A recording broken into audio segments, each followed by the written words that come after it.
मनमोहन सिंह और कांग्रेस देश के संसाधन पर मुसलमानों का पहला हक मानते थे। इसी बात के आधार पर पीएम मोदी ने आरोप लगाया था कि कांग्रेस सत्ता में आई तो आपकी संपत्ति छीनकर मुसलमानों में बांट देगी। इस बात को लेकर पूरा इंडी गठबंधन पीएम मोदी के पीछे हाथ धोकर पड़ गया था। पीएम मोदी की बातों का फर्जी फैक्ट चेक भी किया जाने लगा था।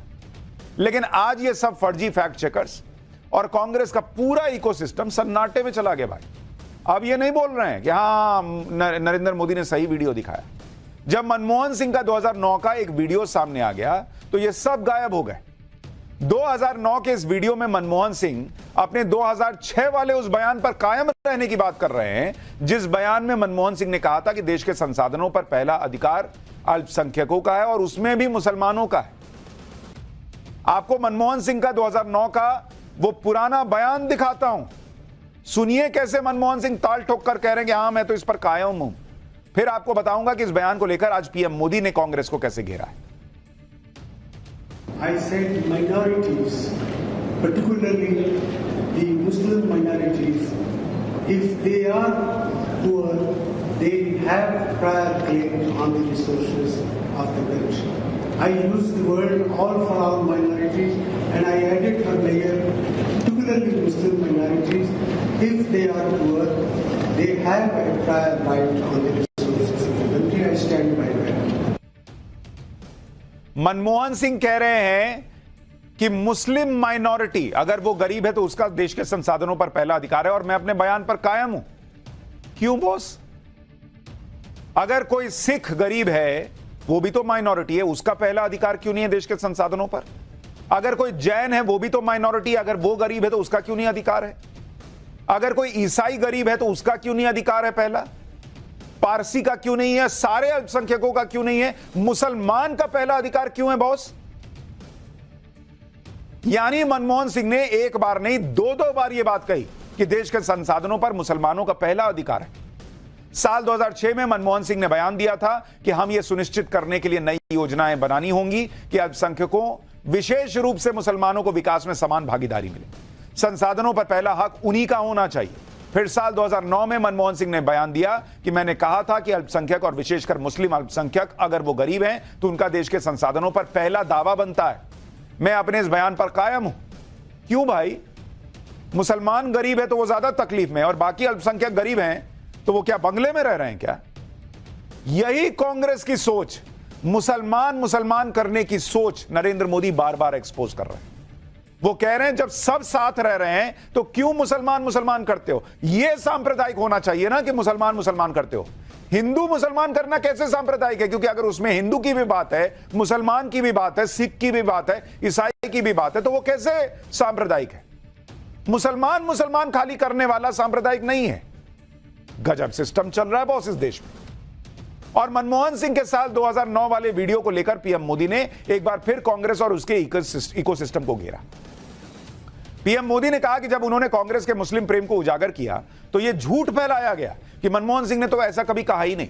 लेकिन जब मनमोहन सिंह जी का नया वीडियो आया तो नरेंद्र मोदी को गाली देने वाले कांग्रेस और उसके इकोसिस्टम को सांप सूंघ गया।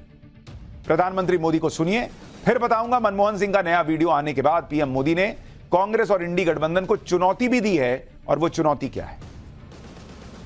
इन्होंने यहां तक झूठ फैलाया कि अभी डॉक्टर मनमोहन जी ने ऐसा कहा ही नहीं था कि देश के संसाधनों पर पहला हक मुसलमानों का है।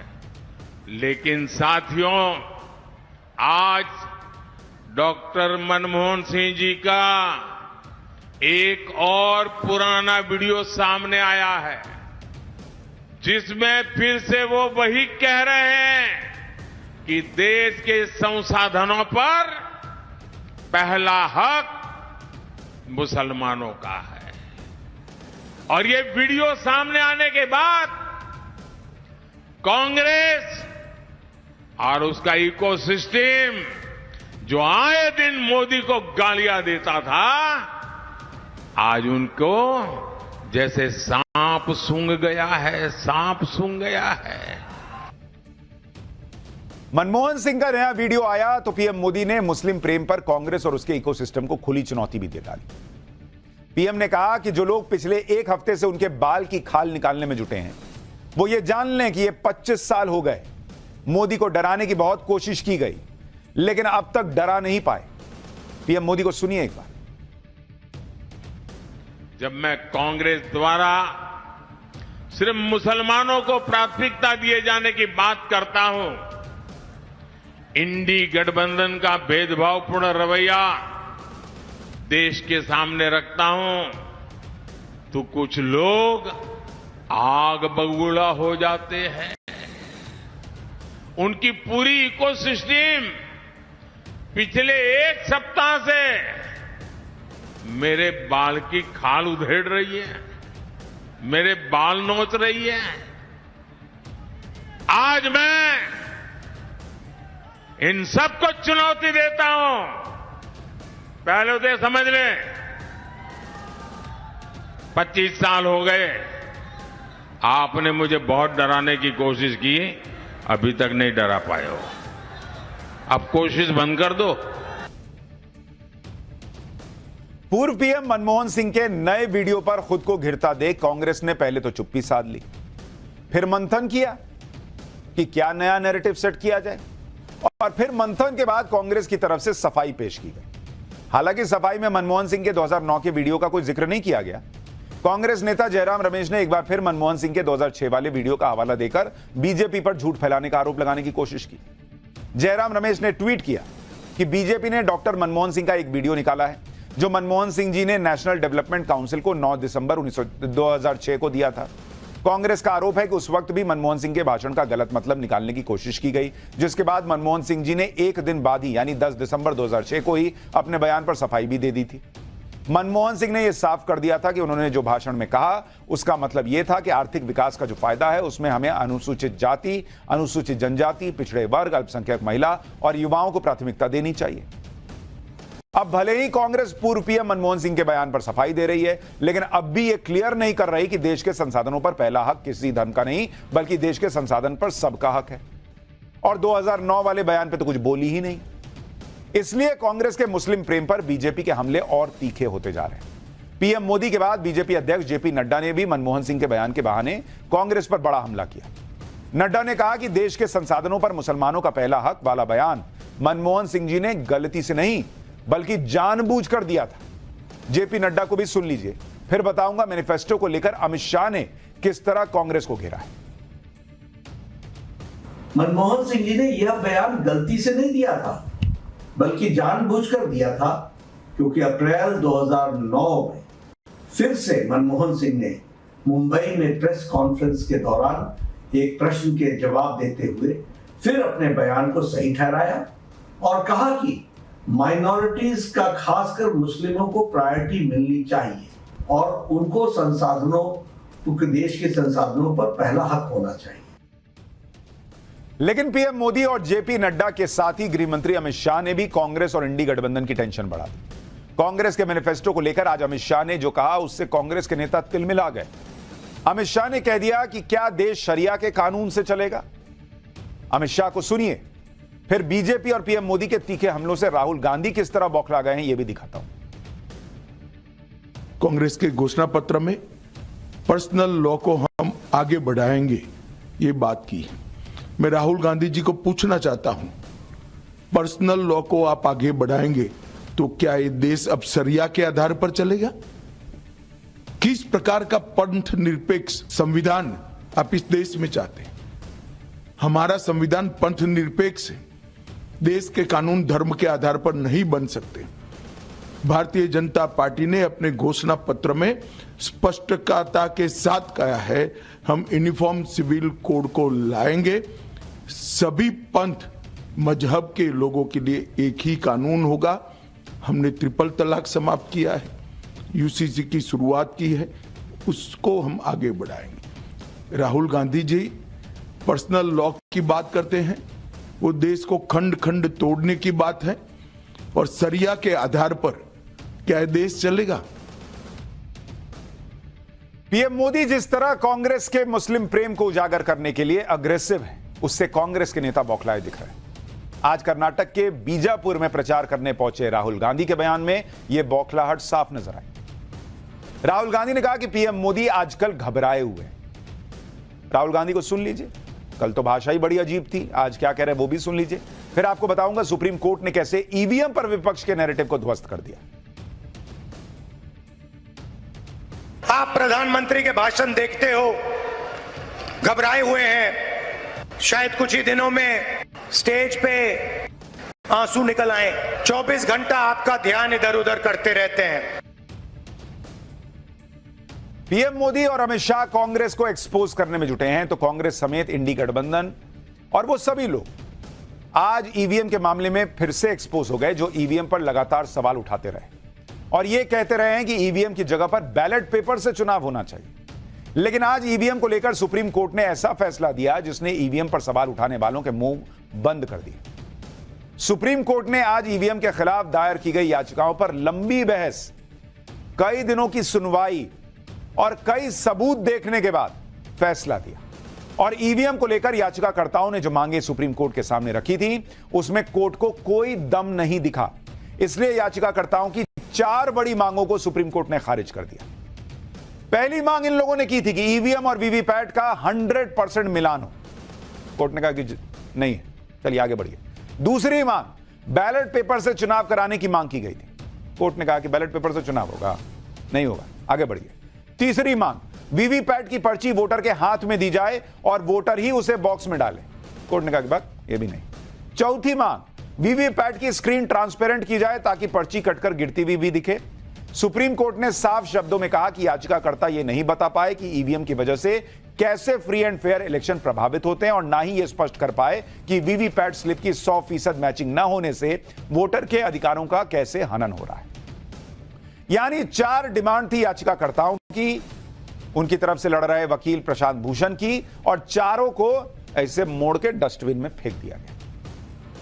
मतलब लिटरली नहीं, लेकिन फेंक दिया गया। एक तरीके से यही हुआ इनके साथ कि जाओ कूड़े में, कोई दम नहीं दिख रहा। अब आपको डिटेल में बताता हूं कि याचिकाकर्ताओं की सभी 4 मांगों को सुप्रीम कोर्ट ने कौन से तर्कों के आधार पर रिजेक्ट किया। जैसे बैलेट पेपर से चुनाव कराने की मांग थी, इस पर सुप्रीम कोर्ट ने कहा कि बैलेट पेपर पर वापस जाने की मांग अनुचित है। बैलेट पेपर की खामियों के बारे में हम सभी को पता है, इसको लेकर बहुत से दस्तावेज भी हैं। बैलेट पेपर पर वापस जाकर हम अब तक हुए चुनावी सुधारों को खत्म कर देंगे। ईवीएम और वीवीपैट की पर्चियों के 100% मिलान पर सुप्रीम कोर्ट ने कहा कि केवल शक के आधार पर यह नहीं कहा जा सकता कि दोनों में कोई मिसमैच है, क्योंकि डेटा तो दिखा रहा है कि करोड़ों पर्चियां मिलाई गई, कहीं कोई गड़बड़ नहीं हुई। इस आधार पर 100% वेरिफिकेशन को अलाउ नहीं किया जा सकता। इसके लिए आपको सबूत देने होंगे। अब तक कई बार मैचिंग हो चुकी है और उनमें कोई गलतियां नहीं पाई गई। पर्चियों का मिलान अगर कर भी दिया गया तो यह बहुत लंबी प्रक्रिया होगी, मैनुअल काउंटिंग में गलतियों की बड़ी संभावना होगी। वोटर को वीवीपैट की पर्ची हाथ पर देने के मामले में सुप्रीम कोर्ट ने कहा कि इससे वोटिंग प्रक्रिया बहुत ज्यादा प्रभावित हो जाएगी। वोटर की गोपनीयता प्रभावित होगी। अगर वोटिंग के दौरान कोई सवाल उठाता है तो उससे चुनाव की प्रक्रिया रुक जाएगी और वोटिंग में देरी होगी। सुप्रीम कोर्ट ने यह भी कहा कि वीवीपैट की स्क्रीन ट्रांसपेरेंट इसलिए नहीं रखी गई है ताकि वोटर की गोपनीयता प्रभावित ना हो, कि कोई साइड से देख लिया उसको भी पता चल गया। सामने से देखिए, साफ दिखता है। आज ही ना सब लोग वोट करके आए, मैं भी वोट करके आया हूं, सबको दिखा है। अभी वोटर के पास अधिकार है कि वो ये कंफर्म कर सके कि जिसे वोट दिया है उसी को वोट पड़ा है कि नहीं। इसके लिए वोटर को 7 सेकंड का वक्त मिलता है। इस दौरान वोटर को वीवीपैट स्क्रीन पर वही सिंबल दिखाई देता है जिस पर उसने वोट किया है और नंबर भी लिखा होता है जिस नंबर का बटन उसने दबाया है। पता नहीं इन लोगों को क्या दिक्कत थी, सुप्रीम कोर्ट ने सब खत्म कर दिया कि नहीं भाई ये भी नहीं होगा। सुप्रीम कोर्ट ने इस मामले से जुड़ी सभी याचिकाओं को न सिर्फ खारिज किया बल्कि बहुत सख्त टिप्पणी भी की। सुप्रीम कोर्ट ने कहा कि किसी सिस्टम पर आंख बंद करके संदेह करना सही नहीं है। किसी भी सिस्टम या इंस्टीट्यूशन के मूल्यांकन के दौरान हमें संतुलन बनाकर रखना चाहिए। इससे गैर जरूरी अविश्वास बढ़ता है और विकास भी रुकता है। ईवीएम पर संदेह जताते हुए याचिकाएं पहले भी दायर होती रही हैं। अब इस मुद्दे पर विराम लग जाना चाहिए। जब तक ईवीएम के खिलाफ कोई पुख्ता सबूत ना हो, मौजूदा व्यवस्था लागू रहनी चाहिए। वोटिंग के लिए ईवीएम की बजाय बैलेट पेपर या फिर कोई दूसरी पीछे ले जाने वाली व्यवस्था से बचा जाना चाहिए। यानी कोर्ट ने ईवीएम को 100% सही साबित कर दिया और उन लोगों के मुंह पर कालिक पुत गई जो अपनी सहूलियत के हिसाब से ईवीएम का रोना रोते हैं, क्योंकि वो जब चुनाव जीतते हैं तो ईवीएम ठीक। पहले चरण में जब उनको यह बताना है कि नरेंद्र मोदी हार रहे हैं तो ईवीएम ठीक। दूसरे चरण में जब उनको बताना है कि नरेंद्र मोदी हार रहे हैं तो ईवीएम ठीक। लेकिन जब हार जाएंगे तो कहेंगे ईवीएम गड़बड़। सुप्रीम कोर्ट ने जहां ईवीएम और वीवीपैट की पर्चियों का 100% मिलान नहीं करने का फैसला सुनाया, तो वहीं कैंडिडेट्स को विकल्प भी दिए। इसके लिए कोर्ट ने 2 निर्देश जारी किए। पहला यह कि सिंबल लोडिंग प्रोसेस पूरा होने के बाद सिंबल लोडिंग यूनिट यानी एसएलयू को सील किया जाए और इसे भी 45 दिन तक सुरक्षित रख लिया जाए। दूसरा निर्देश दिया कि चुनाव नतीजे में दूसरे और तीसरे नंबर पर आए उम्मीदवार अगर चाहें तो परिणाम आने के 7 दिन के अंदर दोबारा जांच की मांग कर सकते हैं। ऐसी स्थिति में इंजीनियर्स की एक टीम माइक्रो कंट्रोलर की मेमोरी की जांच करेगी। हालांकि वीवीपैट वेरिफिकेशन का खर्चा उम्मीदवारों को खुद ही उठाना पड़ेगा। अगर ईवीएम में गड़बड़ी पाई गई तो खर्च वापस कर दिया जाएगा। इसी के साथ सुप्रीम कोर्ट ने इलेक्शन कमीशन को भी सुझाव दिया कि वो इस बात की संभावना तलाशे कि पर्चियों की गिनती मशीन से हो सके और क्या उन पर बारकोड भी लगाया जा सकता है, ताकि आने वाले वक्त में इन पर्चियों की गिनती तेजी से हो सके और उसमें कोई गलती भी ना हो। ईवीएम पर सुप्रीम कोर्ट के आज के फैसले ने ईवीएम को लेकर चल रहे पूरे एजेंडे को ध्वस्त कर दिया, धुआं कर दिया। सुप्रीम कोर्ट के आज के फैसले पर पीएम मोदी ने भी कहा कि ईवीएम को लेकर संदेह पैदा करने का जो पाप किया जा रहा था, उन सभी को आज झटका लगा है। सुनिए पीएम। इंडी गठबंधन के हर नेता ने ईवीएम को लेकर जनता के मन में संदेह पैदा करने का पाप किया है। लेकिन आज देश के लोकतंत्र की ताकत देखिए, बाबा साहब आंबेडकर के संविधान की ताकत देखिए। आज सुप्रीम कोर्ट ने अभी 1-2 घंटे पहले ही मतपेटियों को लूटने का इरादा रखने वालों को ऐसा गहरा झटका दिया है, ऐसा गहरा झटका दिया है कि उनके सारे सपने चूर चूर हो गए हैं। लेकिन सुप्रीम कोर्ट का फैसला आने के बाद भी ईवीएम पर रोना बंद होगा या नहीं, यह कहा नहीं जा सकता।